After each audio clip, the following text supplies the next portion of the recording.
Welcome to Yakkin with you, Jagoff, and we are with Pittsburgh favorite son, Billy Gardell. Billy, I'm sorry, I didn't mean to touch you. That's all right. You're allowed. You could look me in the eyes, too. Oh, my God. Not really a celebrity. Don't tell no one. How are you? Welcome back to Pittsburgh. Doing good. Glad man. to be home. Glad to be home. Yeah? So, man, I got to tell you, the first thing off the starting gate here is that I sat and watched about an hour of videos of you doing interviews last night. Right. And I got sick to my stomach because I thought, oh my God, how many silly questions can that guy get asked? And I don't want to be that guy. People are just curious. You got to be polite and answer. You'd be happy to have you on the show. Yeah. My show wasn't a hit. Nobody'd be asking me questions, so that's all right. That would be true. That would be true. Listen, we have a history that you don't know this yet, but your father was like a mentor to me. I'm very sorry. Did he damage you like he did me? Just kidding, Dad. No, man, my first job out of high school was as a bank teller, and he worked there, and he taught me the world. Yeah, I get my humor from my dad, you know, and he's always been a funny guy, and our whole family's pretty funny, but it all stems from him. And he was a guy that taught me, you know, the way to get through a tough work day is to laugh, which is kind of a Pittsburgh motto, you know. I mean, we work hard up here, you know. I think if you can joke during the day, it gets you through that, and I think that's where his humor came from, and I just took that and found a way to make money at it. Hang on a second. Yeah. Well, you're going to have to find something to do with it. We're going to need you soon. All right, bye. Sorry. All right.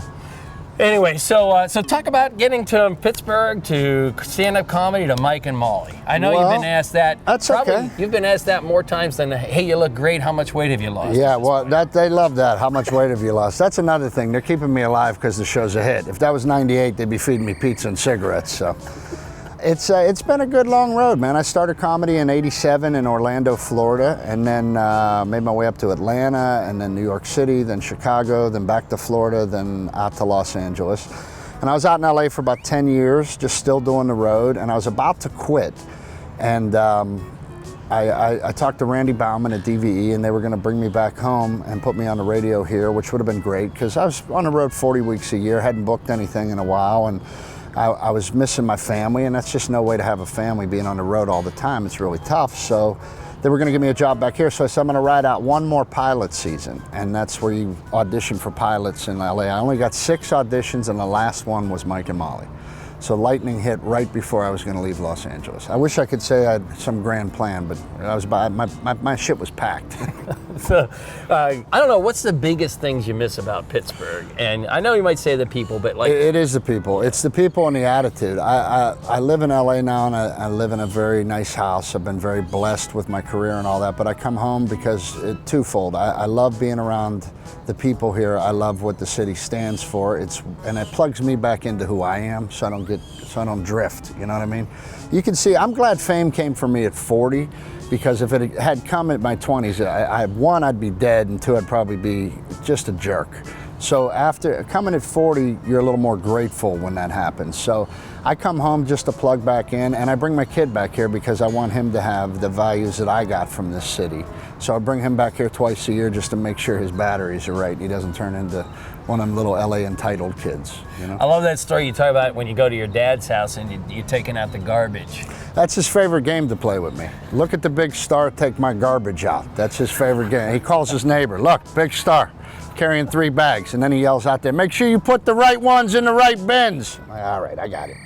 So yeah, so he feels it's his personal job to keep me humble. So. Are we going to work out later? I know everybody's talking about you losing weight and all that kind of stuff. Are you going to force me to work out with you? Because I really don't do that. I don't even want to go, you know. I do the best I can, but when I'm home, all bets are off, you know. There's too many places I want to go here, you know.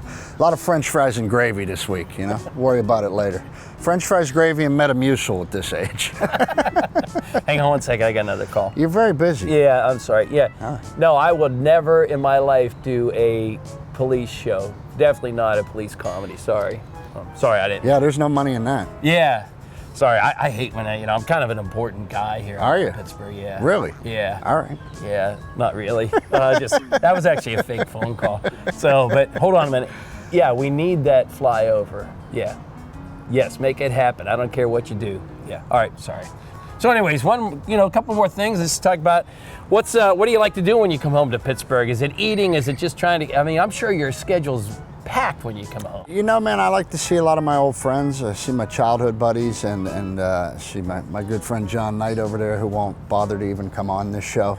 And I've been a fan of his for a long time. He's a great comic. And I just like to touch base with my friends, you know, the guys at DVE, my childhood buddy Frank Canesi, and you know, I bring my family back and we wander the city a little bit, and it's about eating. I wish it was the Buccos were in town this week, but they weren't. They're causing a tragedy out in St. Louis. But I just love to wear the city on me, man. I just love to be here the whole time. I like to soak in every minute I can. One of the funny story about John Knight. John Knight treated you really well when you were out there in Los Angeles. Absolutely. John Knight treated He used to take me and Joey O'Connell from Penn Hills in all the time.